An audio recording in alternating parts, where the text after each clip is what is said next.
spite of all our communication technology, no invention is as effective as the sound of the human voice. When we hear the human voice, we instinctively want to listen in the hopes of understanding it, even when the speaker is searching for the right words to say. That's because the human voice resonates differently from everything else in the world.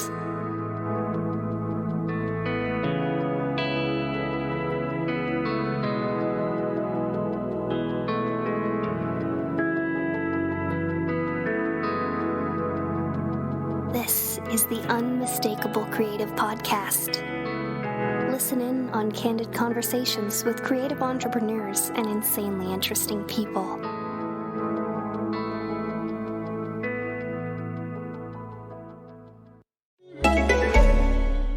Upwork has the world's largest network of independent professionals. Let me just close this real quick.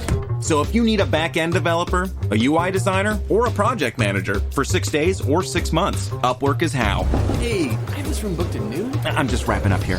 Upwork professionals have the flexibility and capability to work from anywhere. Yeah, it's 12:01. Okay, it's all yours. Which is nice if you're already low on conference rooms. Plus, they're proven, rated, and reviewed.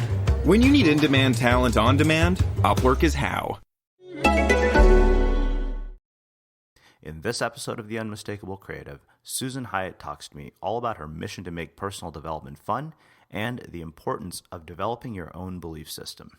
Susan, thanks so much for taking the time to join us. Hey, I am so glad I passed the Melissa test, and I'm thrilled to be here. I'm a fan of your... I'm going to ask you the first question that I usually ask everybody, which is, can you tell us a bit about yourself, your story, your background, and how that has brought you to doing the work that you're doing today? Yeah, sure. Absolutely. I am a master life coach and an author, and I basically am committed. 2014 is kind of my year to expand the sassiest place to find life change and personal development. So my mission is really to make personal development fun. And the way that I got into this work, I've been doing this about 7 years. And prior to that, I worked in marketing and public relations. And then I was actually a stay-at-home mom for a couple of years. I have 2 kids that are 15 and 13. My 15-year-old Ryan, I'm going to have to start paying him royalties because he gives me so much material. I'm raising Ferris Bueller is basically how this is working out for me. But I stayed at home for a few years, and then I went into the workforce as a residential real estate agent. And I look back on that now, and I'm so grateful for my time as a real estate agent because it taught me a number of things about business.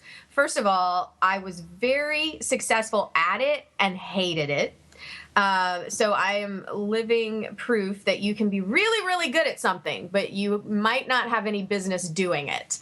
And while I was in real estate, I became a self-help addict because I was trying to figure out, why am I so unhappy when I have everything that I thought I really wanted? I had a thriving career, I had a good marriage, I had these 2 beautiful kids, and if you were looking from the outside in, you would have suspected that everything was just peachy.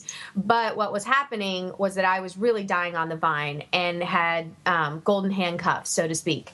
So I went on this quest to figure out what the hell I would do about this, and was led to the work of Dr. Martha Beck, who ultimately ended up training me as a life coach. And her book, I don't know if you've read it. Have you read Finding Your Own North Star? Fantastic. Well, let me tell you, I'm convinced is the best self-help book ever written. Completely changed my life. But at any rate, I decided, because I made such positive changes in my life based on her work, I became trained as a coach and never looked back. And so what real estate taught me about business, I brought into building my coaching practice. And it has been an interesting journey as an entrepreneur, first working for myself, selling houses, and now working for myself, helping people change their lives. So that's how I got here. Cool. All right. Well, that gives us a ton of stuff to work with. But, I want to go back to the very beginning of something you said. You kind of I nailed it down to having sort of this mission of making personal development fun. And I think that this sense of mission or purpose, when I often what I found is one of the common threads between people who are really, really successful or just happy with what they're doing is they have a sense of clarity around mission and purpose, but I don't feel like I don't think you can just sit down one day and say, okay, this is my purpose and this is my mission. It seems like sort of an evolutionary and discovery process. And I'm curious, as you kind of guide people through that, I mean, how do you figure that out? Oh, how do I figure out my mission? Yeah, and how do other people do it? Well, I think you're right. It's not. I think a lot of people come into personal development and they, want things to happen very quickly. And there's certainly an amount of experience that has to happen organically for people to figure it out. And so for me, when I'm working with clients to help them figure out, what's your mission? Oftentimes when I ask people, what is it that makes you happy? What lights you up? What are you on fire about? I get this deer in the headlights look. And they're like, what do you mean? They might be really good at getting stuff done. They might be making a lot of money, but they have no idea really what lights their fire. And so I think the first step in figuring out what your mission is figuring out who you are and figuring out what it is that really ignites you in some way. And so part of that process is starting to pay attention to, what irritates the crap out of you, what enrages you, what gets you so excited that you can't stop talking about it. And for probably 90% of the people I work with, they can't really answer those questions yet.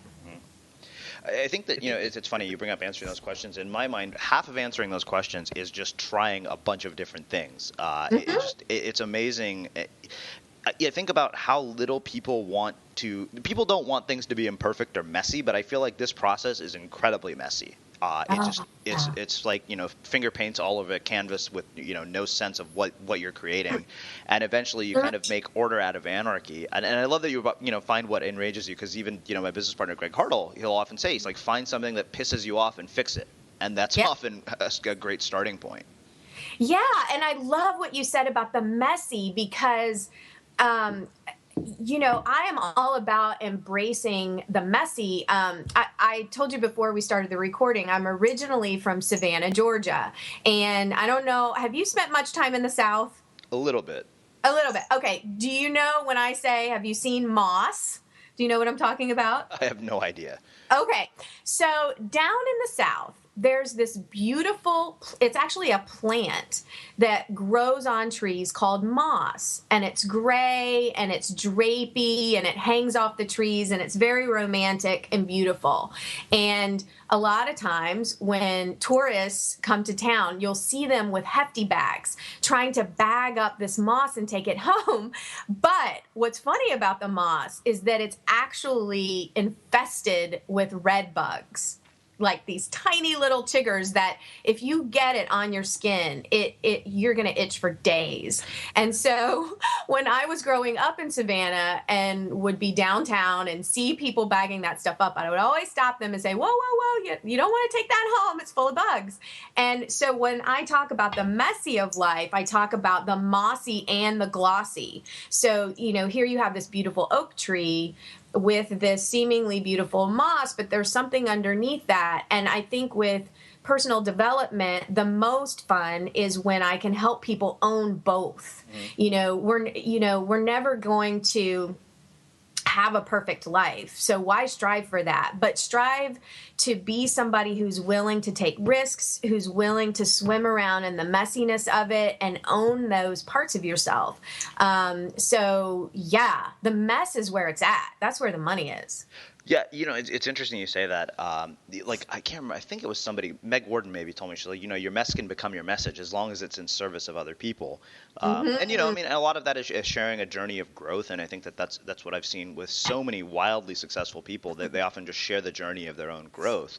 But I think that ego is an interesting thing when it comes to this as well, because when we're in school and as we're kind of taught through our education system, like we're not taught to embrace the mess. We're taught to be perfect. We're taught not to make mistakes, and we're punished for our mistakes or things that don't go right. There's such a negative connotation to failure, and I guess sort of where I would go with that question wise is how do you escape that stigma that's associated with failure?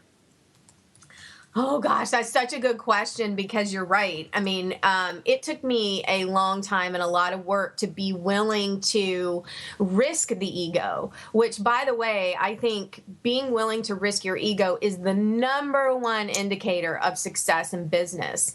Because what I have found is over the years, the more I tried to appear like I had everything together, it was so limiting to me. And so I typically have a little system for myself that when I notice that I am scared to reveal something, then I know I have to out myself and I know I have to write about it. And so what I do is I just pay attention to things that either I'm completely sucking at that maybe I wouldn't want people to know, or negative thoughts I'm having, or judgments I'm making.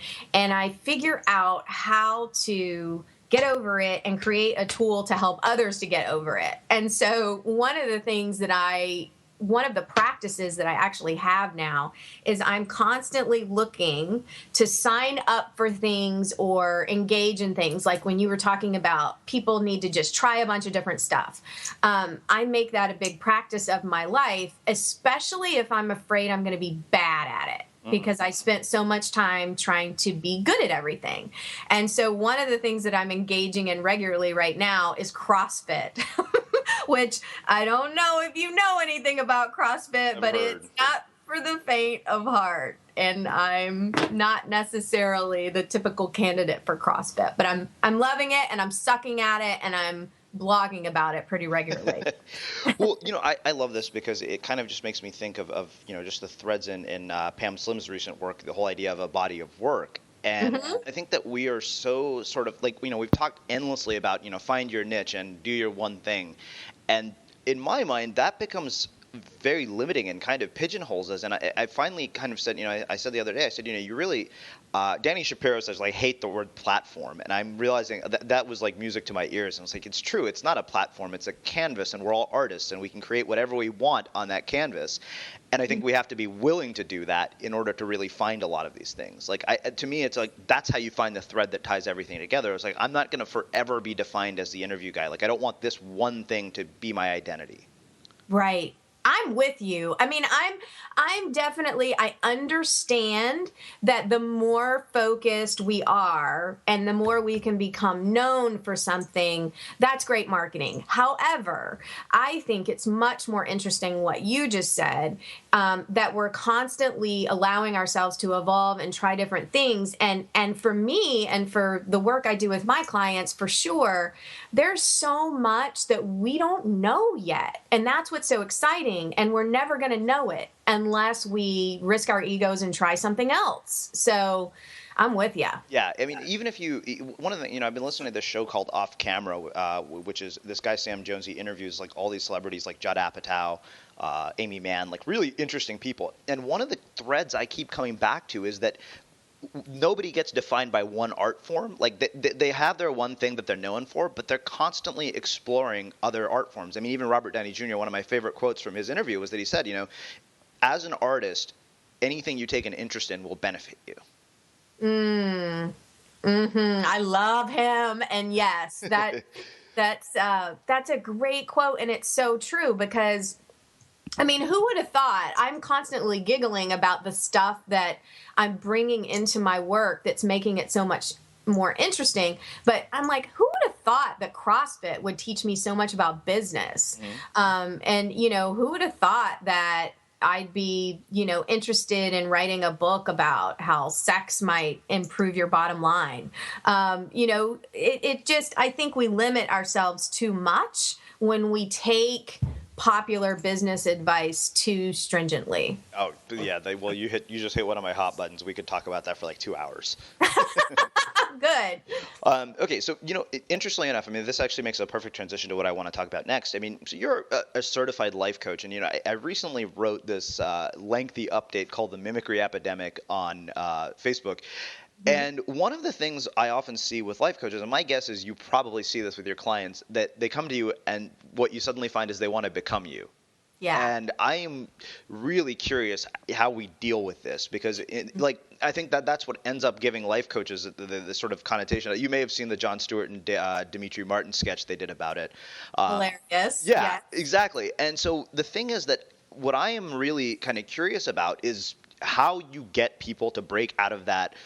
Like, the thing is, people will hire somebody and then they in their mind, their ambition becomes, I want to become that person. And we made a very distinctive choice when we sat down to say, what products and services are we going to create?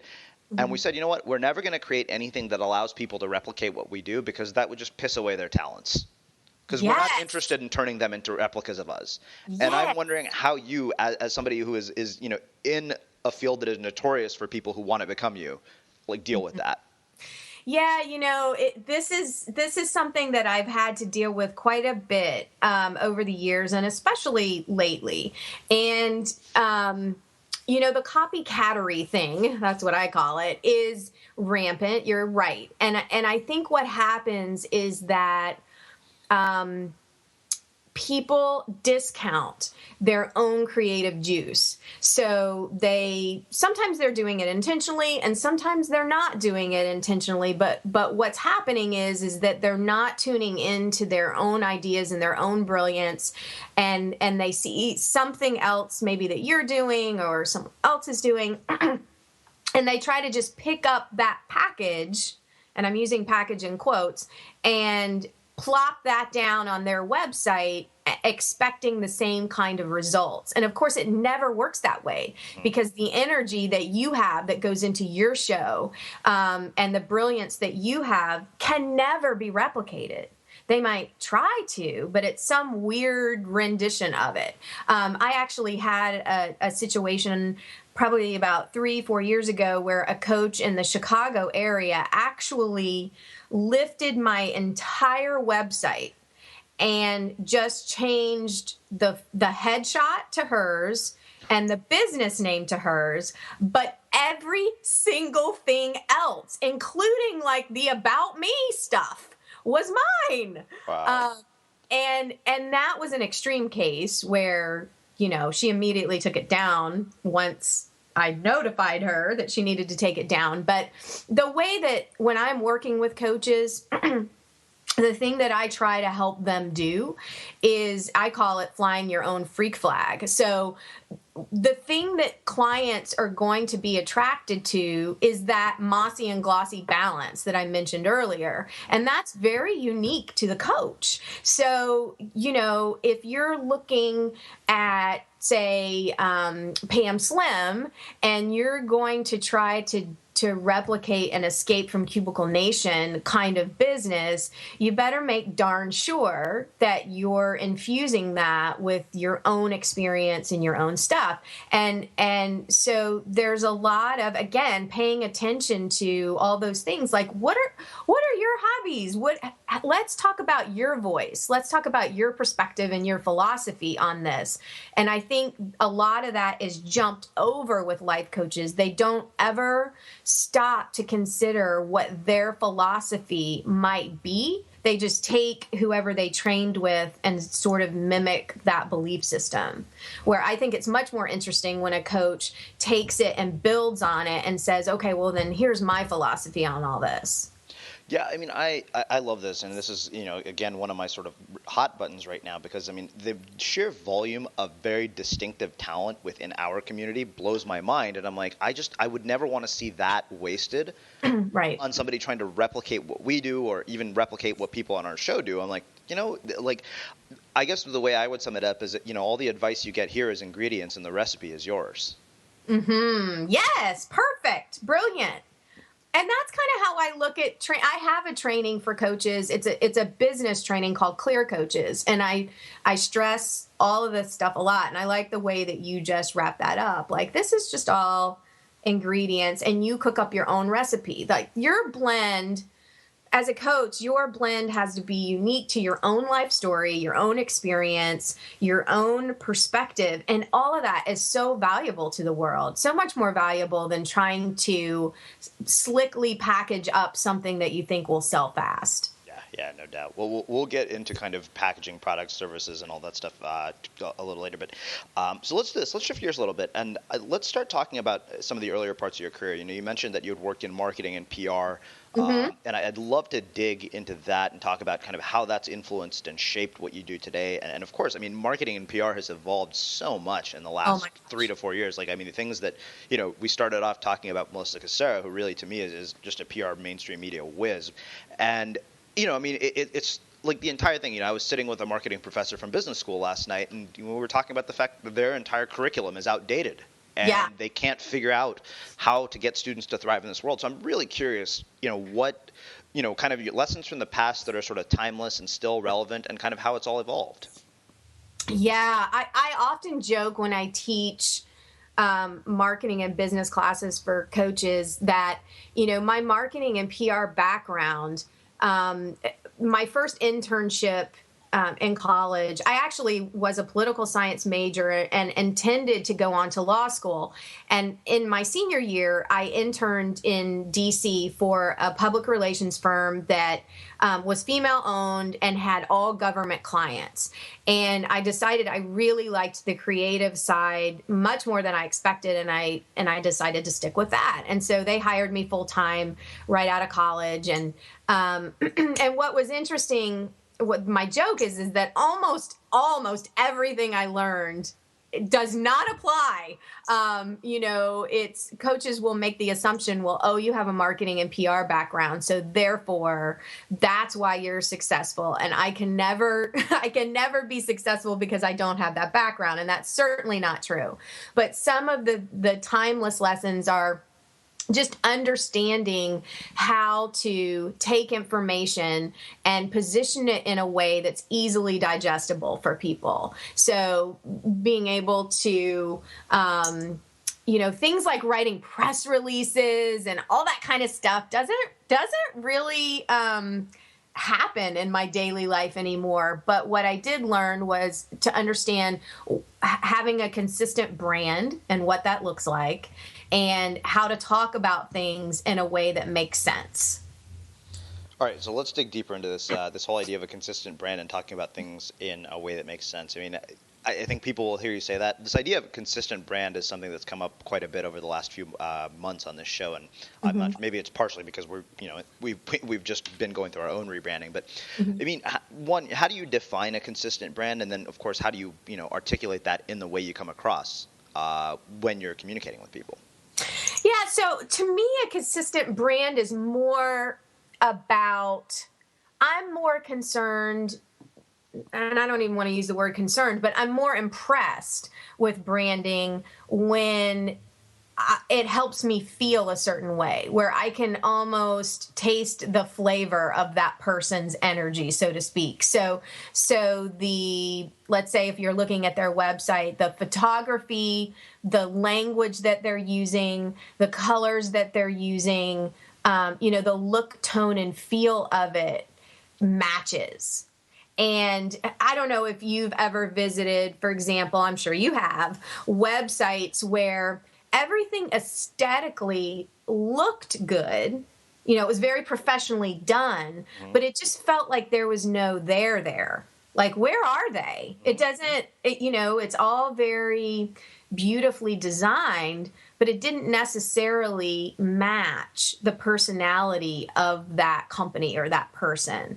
And so when I'm talking about consistent branding, I'm more interested in, does it match? Does it match what they say they want to help you do? Does it match their personality? Can I get a feel for what's happening here? And can I clearly understand what it is they do and how I can engage with them? Yeah, I love that. And I love that you talked about, this idea of how it makes you feel. And I remember as we were going through the design process for the Unmistakable Creative website, the first batch, the first version, I was showing it and I was like, you can't have a website called the Unmistakable Creative and use stock photography. That's like just an oxymoron. I was like, Right. that was the first piece of feedback I gave when I got the first version, and I was like, okay, you know what? Let's go to our friend Mars Dorian, and we went to him, and the first versions of sketches that came back, we sat down, we talked with him, and your exact comment was what we told him. We said, dude, anytime he sends us something, I'm like, this is delightful. It overwhelms me with joy. I'm like, you just dazzle me every single time. And this time you didn't do it. And I said, all right. I'm like, so basically go back to the drawing board and come back and dazzle me. I was like, I realize those are horribly vague instructions, and you should kill me for saying that. But that to me was, and he said, he's like, I get it. He's like, you guys, we told him, we're like, that logo has to scream unmistakable, and it has to make people feel something when they come to the site. And that's not an easy thing to accomplish, but I think that if you stick to your guns on that, it's really, really mind-blowing what that does. Once you start getting clarity on how you want people to feel in your world. Yes. To steal Nisha Moodley's words. Yeah. I mean, that's really, to me, what it's all about. I'm less concerned with all the bells and whistles, and I'm much more concerned with, does it evoke emotion? And do I feel like people want to feel? And so can they feel you? And when people hand off projects, like if you had just handed that off and taken the first rendition of it with the stock photography, and people went to that site, they would have been like, they wouldn't have been able to put their finger on what was missing, but your input was missing. Your soul was missing from that. And now it won't be. And I think that is where I'm concerned with branding, much more so than did you use the same logo every single time and all that kind of stuff. Yeah, I mean, the way I think of it is really as either, what Justine Musk calls a soul print, or, what I basically have boiled down to being called an artistic signature. Mm-hmm. Where you can look at it and you're like, okay, that has Srini written all over it, or that has Susan written all over it. Mm-hmm. Ooh, I like that. I'm going to quote you in my class today. Artistic signature. Well, you should quote Justine Musk because that was inspired by her. But and she calls it a soul print, and we called it an artistic signature because we're like, soul print sounds vague. People won't understand that on our sales page. So, which actually makes the perfect transition to my next question. You had talked about an endless supply of material, and your son, having to charge your son royalties because you're raising a little Ferris Bueller, which I love. One of my favorite movies from the 80s, and I tried to convince numerous friends in college that we needed a day like that in San Francisco, and none of them ever took me up on it. So I think that was their loss. But that actually, I think that the question that comes from that for me, since we're talking about artistic signature and all this creative part, is looking at our own lives for material, and how we sort of survey our lives for this kind of material and bring it in and then really translate it into our content, our messaging, our branding, and our mission. Right. I think it's so important, and I think that people are really hungry for connection, and the fastest way for two human beings to connect is to tell a real story. And so something that I'm very passionate about is sharing what's happening in my real life. So as a parent, there's so much material happening in my own life with my kids and my husband and my dogs. And if we're paying attention and we're open to it, it's not just about sharing any kind of story. It's looking at the material that's happening around you all day long and how can you use that to help other people.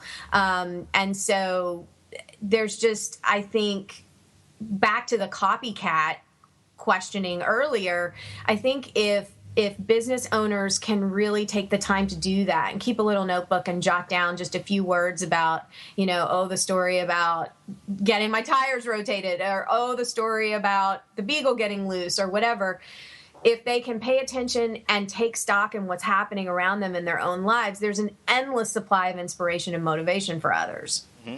Yeah, I think my morning update today summed it up. The way I summed it, I said, you know what? Think of it this way. Your life experience is your paintbrush and the page is your canvas. You're so articulate. I'm loving this. I'm going to be quoting you all day. Yes, that's brilliant. I think that just, to me, that's what, when somebody says, what do I write about? I said, you have a life, right? Like it's funny, I say often I don't know where I'm going to start, but I just look at it and say, you know what, I had yesterday, I experienced yesterday, something happened yesterday that might have some inspiration or lessons in it. Yeah, and I really feel like hundreds of times a day there are messages coming to us through our lives, and if we're just open to it some of the time, I just feel overwhelmed by the amount of inspiration, and to the point that I have just notebooks full of ideas, and I will come back to them, and whatever's supposed to live off the page will. But it's just all about paying attention and giving credit to your life. I think a lot of time people will look at authors that they respect or bloggers and say, oh, well, my life isn't as sensational or as newsworthy as Martha Beck's, for example.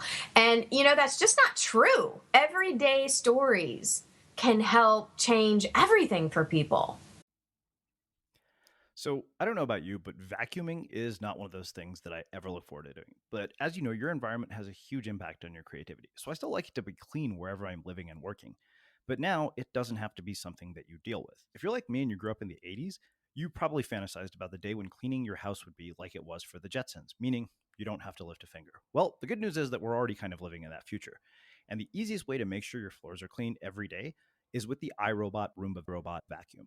It cleans up after itself. The Clean Base automatic dirt disposal takes convenience to a new level, automatically empties its own bin into an allergen lock bag that holds 60 days of debris and traps 99% of pollen, mold, and dust mites, so you can forget about vacuuming for months at a time.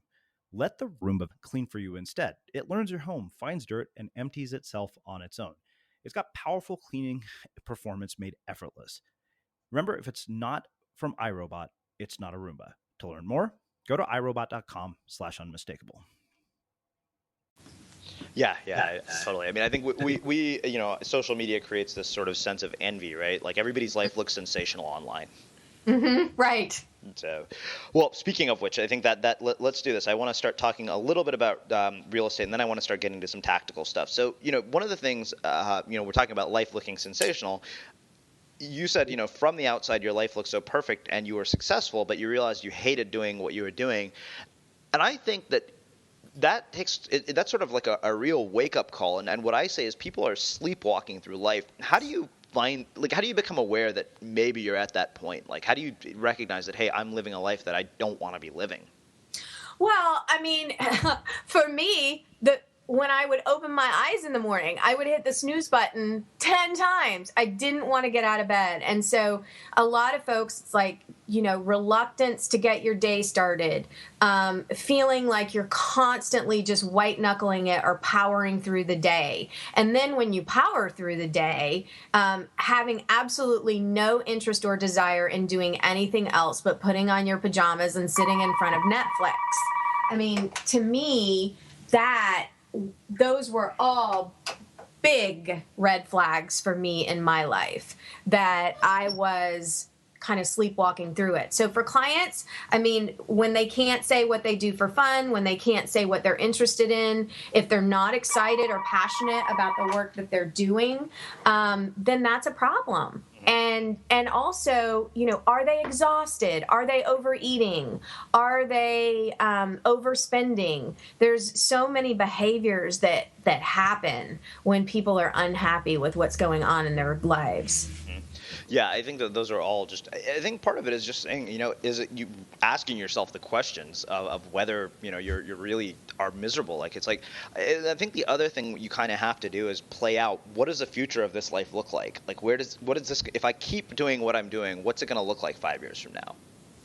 Exactly, because what's interesting about this is that, you're right, it compounds. So it's not like if I sit on this problem right now, it's going to be the same in 10 years or 5 years or 10 days. It's going to be that much worse. It multiplies and gets, more and more devastating to the soul. So I often ask clients the same thing. Like, if you do nothing about this, how are things going to be for you in 90 days, a year, 5 years? What do you imagine your life's going to be like? And when people slow down enough to really think about the true answer to that question, it can help motivate them to actually take those risks and do something about it. And I think that the opposite kind of plays out as well on the positive side, right? Like you can kind of see that the upside of it too. It's kind of like when you start making changes, yeah, I mean, 1 year, you may not see anything in the first 60, 90, maybe even the first year. They talk about 10-year overnight success. And I think that was one of the sort of profound realizations I had in my life when things just sort of came crumbling down. I said, you know what? If I am going to have a very different life in 5 years, I'm going to have to make drastically different decisions than the ones I've made in the past 10. Yeah. I mean, I remember sort of the tipping point for me. It was actually Easter 2006. And I was at the height of my real estate career, and my mom was coming to visit. And she said, my only request is that while I'm visiting this time is that you don't work. And I'm like, okay, Mom, I promise. I'm going to have my assistant do everything. I promise, I will not work. And what ended up happening was that because it was a holiday weekend, some out-of-town clients of mine decided to come into town without telling me. They got to town, sent me a message and said, hey, we're here and we want to put an offer in on that house we looked at 2 weeks ago. And this wasn't just any house. It was the biggest sale of my real estate career. And so I remember sitting at my desk and crying because I had promised my mama that I wouldn't work, and I didn't want to work, but I felt obligated to assist my client. And I also, to be quite honest, wanted that paycheck. And so I did. I went to work on Easter weekend, and after it was all said and done, I was in the kitchen with my mom, and she said, this just isn't you. Like, you've really just worn yourself out. And as she's being as loving as she could, but also giving me a swift kick in the ass and saying, hey, this life you're living doesn't seem to be helping you. And she said, I'll tell you what, I will keep the kids all day tomorrow, and you just do whatever you want to do. And I remember that moment was what changed everything for me, because I had no idea what I would go do with myself all day if I wasn't working. I had no hobbies other than shopping or eating. And that very day I said, you know what? I can't keep living like this where all I'm doing is working. And if I do have some free time, I'm not even sure what I want to do, which was crazy town. So I'm with ya. Perfect. Well, I think that makes a perfect setup. So let's shift gears a little bit, and let's start getting into some of the more tactical things. I mean, how do you tie all of this together into running your business? I mean, for the programs you offer, the services. I mean, I know one of the things that also caught my attention was when Melissa said that you work with Oprah magazine and you do all that other stuff. So, like, how did you take all of these things and tie them together into creating like a real revenue generating business? Well, it's been a fun journey, and I really think that building a business is the best personal development anyone can do, because it takes you through everything of every possible ego issue you could have in building a business. I'm sure you've experienced this yourself. Oh yeah. So what I started to do early on in my career was I was super interested and passionate about helping other working moms create some kind of, at the time I was using the term life balance, which I hate now. I call it more of a blend now, but to basically create a life they love. And what I started to do was to create packages and programs that I would have loved to have had. And I started out doing things very old school. I thought that my practice would be kind of like a therapist practice, where I would just sit knee to knee with people and meet with them all day long. That was really all the only business model I was aware of at the time. And so that's what I did at first. And then I started to understand, or I had this craving to reach large groups of people. So I started speaking. And then once I started speaking, I started getting exposed to online marketing, and I started putting together telecourses and retreats. And basically, I think learning and understanding how to create multiple streams of income in a coaching practice was very key for me to take things to the next level. So I've always been pretty dedicated with being honest about my personal story and sharing with people my hell and back stories, because I have a couple of them. One of them is being a burnt out realtor, but there are others.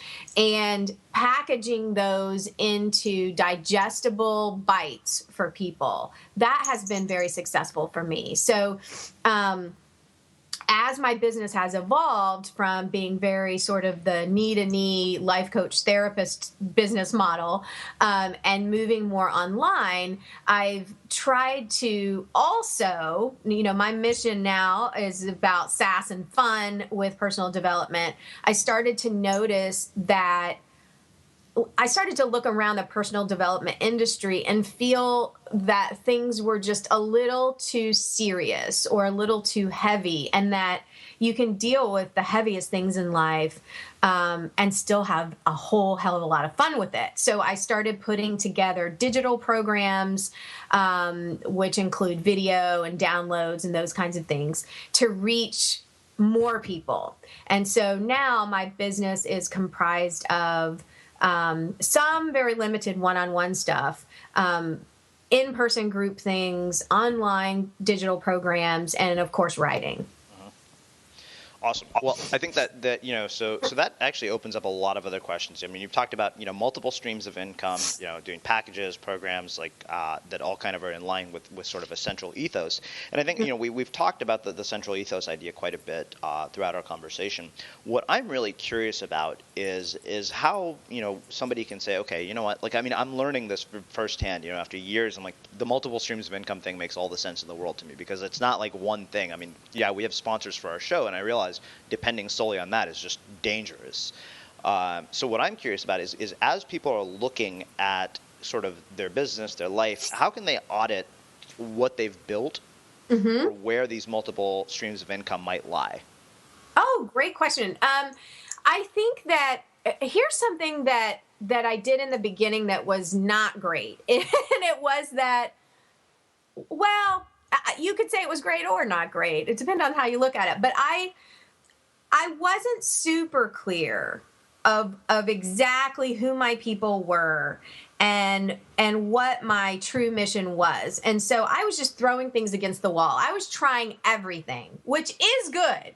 But my message was kind of disjointed, and there were way too many ways people could decide to work with me. And so what happens there? If there are too many choices, then people kind of click away, or they are confused about, well, I don't even know what this girl's about.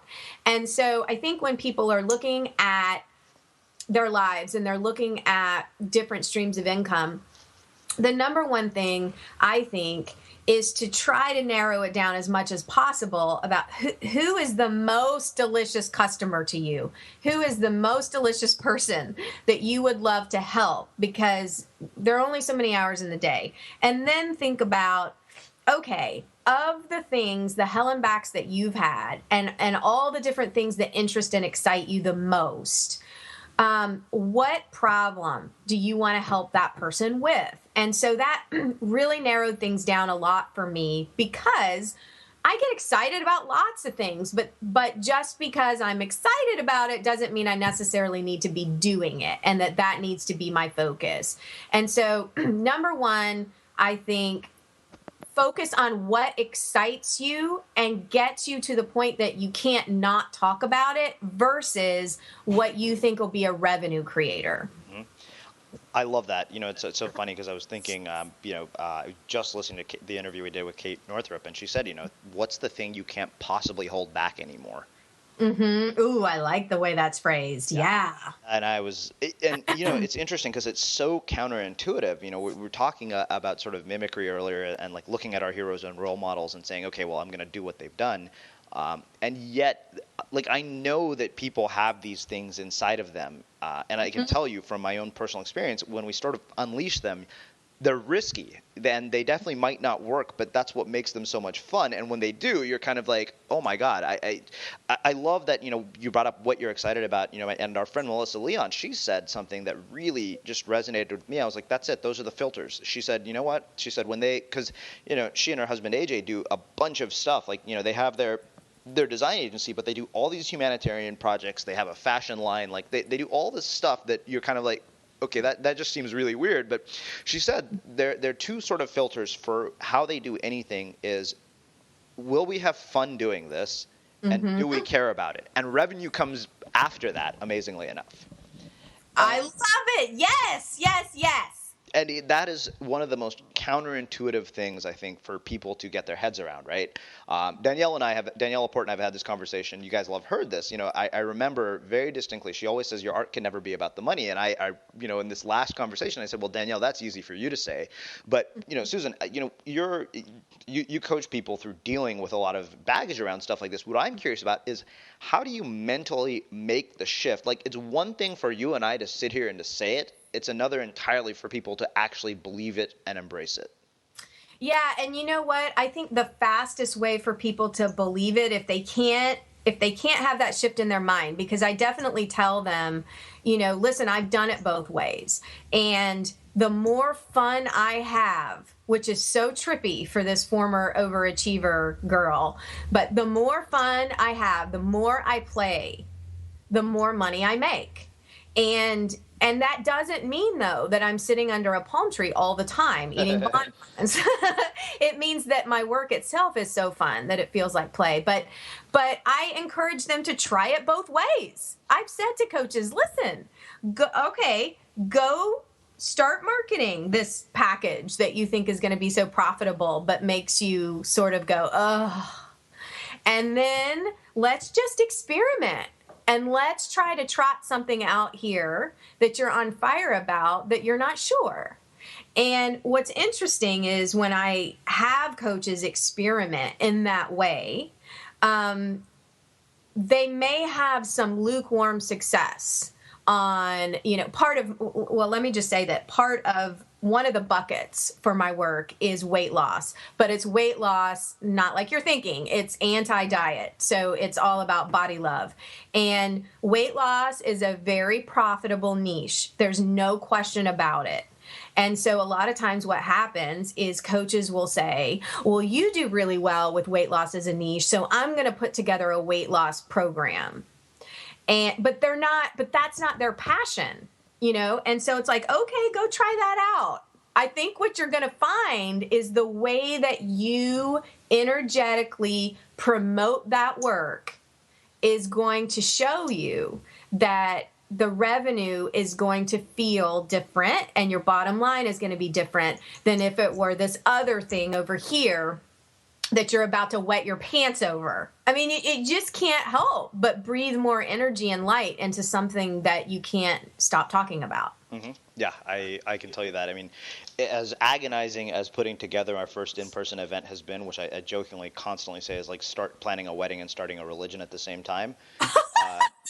Oh my gosh. I can tell you, like, I wake up every day excited. I mean, I was walking up and down the Santa Monica Promenade yesterday looking at, packaging in stores for our welcome kits to say, okay, what can we borrow from this? What can we steal from this? Like, how can I use these ideas to create an experience that's absolutely delightful? And that part to me is actually a lot of fun, even though it's painful at times, but I'm like I can't stop thinking or talking about it. Like, it's all I wake up every day and I'm like, how do I make this so unforgettable for people that they will never, like one of my friends said, so you're not going to do any upselling. We're like, no, I'm like, I want to create an experience like an Apple product so that people never question whether they should buy anything from us ever again.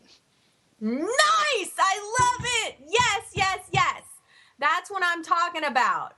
And you know what? For me, I mean, I have a big project I'm working on right now called Life is Delicious TV. Mm-hmm. And And it's the same kind of thing. Like it's all, I'm consumed with it. I don't even know for sure like what's going to happen with it, but I'm having a hell of a lot of fun, and I'm a betting woman. And I can tell you that the heart and soul that's going into it is probably going to pan out for me. And even if it doesn't, I'm having an amazing time, which is way better than focusing on some boring sales page that doing business the way everybody else is doing it. So, amen. I'm excited about your event. No doubt. Well, let's do this. So one other question around that, since you're talking about a TV-related project, let's talk about speaking briefly, mainly because I know there are a lot of people in our audience who have aspirations to speak. I mean, I myself am one of them. I mean, I've gotten opportunities. I mean, how do you build how do you build a speaking platform into everything you're doing, and how do other people do it? Well, I have approached it probably very differently than a lot of the folks that who are very strategic about it, I guess. I like to speak and have had some training from Gail Larson, who wrote Transformational Speaking. She's amazing. And Gail's work is all about, very in line with how you and I are talking about things, which is just sharing authentically your life story. And so for me, when I was building my business in the very beginning, my first year in business, one of my biggest strategies was to get in front of as many people as possible and talk about what it was I was doing. And so I spoke for free for the longest time.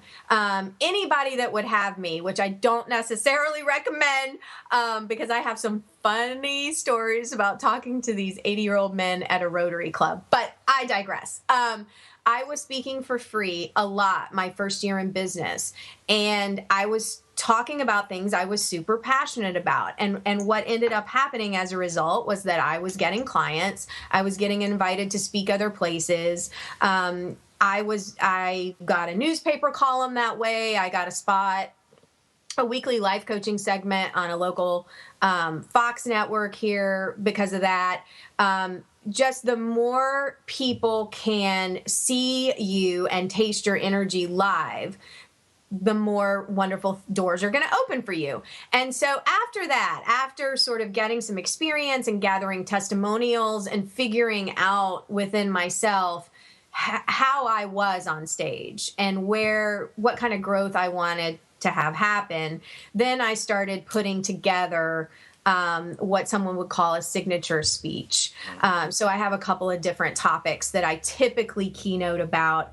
And, because I will say this, because I have kids at home and they are teenagers, and, I have Ferris Bueller, who requires his mama to be keeping an eye on the nest. I limit how many speaking gigs a year I will take on. And so it is a nice stream of income in my business. However, it's not, at this point in my life, it will change probably in 5 years. But at this point in my life, I'm not going after tons and tons of speaking gigs. However, people do come to me, and it is a nice revenue stream for me. I think what's important for people to do is to start local, start speaking as often as you can if it's a goal of yours, get a speaking reel together, get some testimonials, and then start taking a look at where you want to spread your message. I love the concept of a signature speech. To me, that's probably my favorite thing you said, because I can tell you, when I first got opportunities to speak, it was mainly at Blog World, talking about blogging and social media and things I've learned. And I very distinctly remember the conversation I had with AJ Leon. He and Melissa called me up to say, hey, okay, so you're coming to Misfit to speak. And I remember I was in Costa Rica, and I said, you guys don't want me to talk about social media and blogging, do you? Because I really have no interest in talking about that. They're like, no. I was like, thank God. And that's, because that seemed like the easy route. It was like, well, yeah, obviously that's what you would talk about. You interview all these online people, so why wouldn't you talk about that? But I noticed something very different when it kind of brings our conversation full circle. When I decided I'm going to talk about this thing that I'm far more interested in, and I'm just going to tell my story, and somewhere in there I will make it useful for other people. Mm-hmm. That opened up the world to me. Yeah, and I think for me as a speaker, I have to be really excited about what I'm going to talk about. So when I get those requests, like you're saying, where someone, and I do get them, people will contact me and say, oh, we've read, a lot of what you're blogging about with your kids. Could you come talk to our parenting? We're a National Parenting Association thing. I'm like, that's not my thing. Mm-hmm. That's not my gig. I'm not really willing to travel and talk on something I'm not on fire about, even though my kids are a big part of my life. I'm not a parenting expert. Oh, yeah. Somebody asked me once if I would be willing to do a talk on the ROI of podcasting. And I said, first, I'm an Indian person who sucks at math, so that would be a disaster. And the truth is, I was like, that, despite having run a podcast for 4 years, I have absolutely no interest in talking to anybody about that. Yeah. Yeah. And I've been contacted by real estate associations, like, would you come and talk about business building stuff? And you know what? I'm very knowledgeable. I totally could. It makes me want to stab my eyeballs out. No, thank you. It's not going to happen. Yeah, I think that it's kind of interesting. So let's do this. I have one final question around this. I mean, you mentioned sort of doing work that makes you want to stab your eyeballs out, and the reason this is hot on my mind is I was talking to a friend yesterday about sort of bridging the gap between work that pays the bills and work that you actually love. And I feel like that, if you're at an early stage of the journey, I can tell you, I did a lot of things I didn't like doing. Sure. But they brought in money, and they were, bit by bit, I let them go. And as I let them go, other things that make a lot more money filled their space. But how you sort of build a bridge between the work you hate doing and the work you want to be doing so that eventually the canvas is filled with all the things you love? Yeah, great question. And I'm super passionate about this too, because I'm definitely not a coach who advises people like, if you hate it, just quit your job. I love for people to create what I call a transition plan.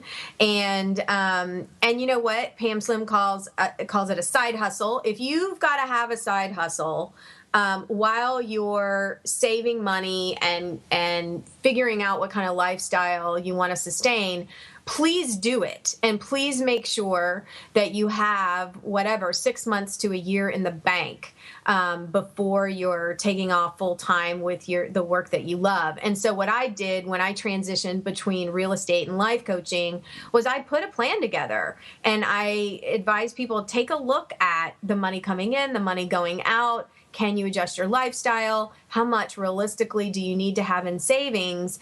And you'll reach a tipping point, like you were saying, where the canvas is full of what you like. So what I did was I decided on a goal for a figure, money I wanted to have saved in the bank, and then I got busy on it.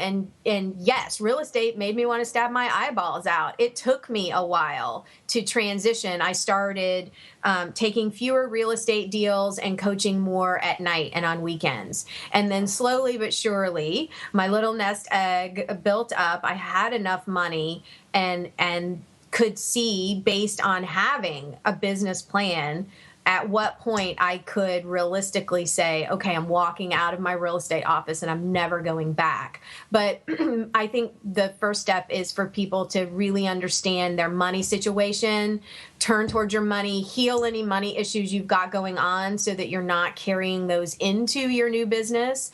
And there's absolutely nothing wrong with having a side hustle and doing things that maybe aren't your favorite.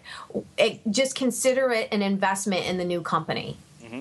Yeah, exactly. I think that the other way I love is what Diana Valentine said. She said, think of your day job as your first angel investor.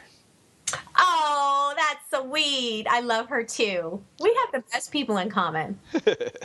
Well, so one final question, and we'll wrap things up. So, Susan, you've gotten to be, you've been around this world for a really long time, and I close all my interviews with this because I still can't, for the love of me, think of a new question.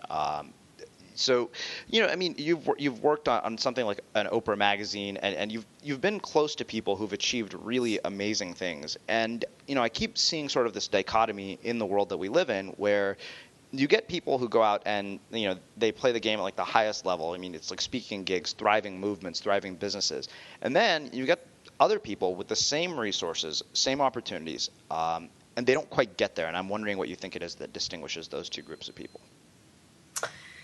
I think the biggest distinguishing factor is being willing to risk the ego. So what I see with people who have every advantage and every connection, that aren't quite making it is that their heart is not in it. And their heart isn't in it because of ego. Yeah, I think that actually is a really good point. If your heart's not in something, it's pretty hard to keep going. Yeah, I mean, if you've got, because I had no connections and I had all the passion in the world. And I feel like that is really what has propelled my business more than anything, is just an unshakable belief that people can have what they want and I can help them get it or turn them on to some material that can help them get it. You know, I love that you brought that up, and I'm going to finish up by mentioning, this off-camera show, because it's just my latest inspiration. It was, I think, again, it was like Robert Downey Jr. When they were asking him about sort of, most of these creatives, like, no plan B. And I thought, I'm like, wow, no plan B. What a crazy sort of approach to all of this. But I think that when you're of that mindset, that, okay, you know what, like, I don't have a plan B, I just have another plan A, which is totally different. Like, in my mind, it's like, I'm going to start something else that I would enjoy doing. And I think about grit and, sort of this willingness to stay in something so far past when the average person quits. And I think the only way you get that is if you're enthusiastic about what you're doing. Yeah, absolutely. I mean, that's it. The heart and the passion and the enthusiasm is, to me, the best ingredients for a business plan making it. I love it. Well, I think that makes a perfect and poetic way to sum up our conversation. Susan, I can't thank you enough for taking the time to join us and share some of your insights with our listeners. This has been really eye-opening, and I think it's a great way to be kicking off ideas for the new year. Thank you so much. I am honored and had a blast. Thanks for listening in on another candid conversation at the Unmistakable Creative. Embrace your inner misfit. Express your creative voice. And remember, the goal isn't to live forever, but to create something that will.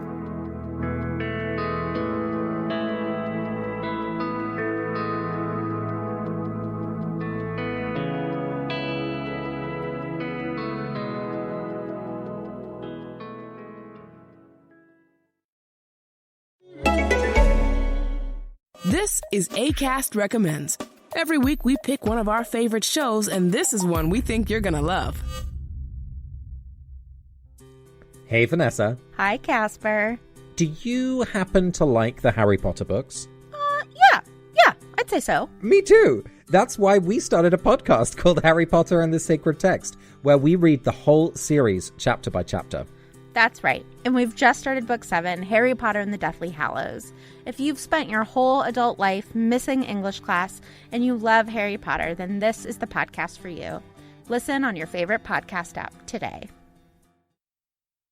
Acast is home to the biggest podcasts from the U.S. and around the world. Subscribe to this show and hundreds more now via Acast or wherever you get your podcasts.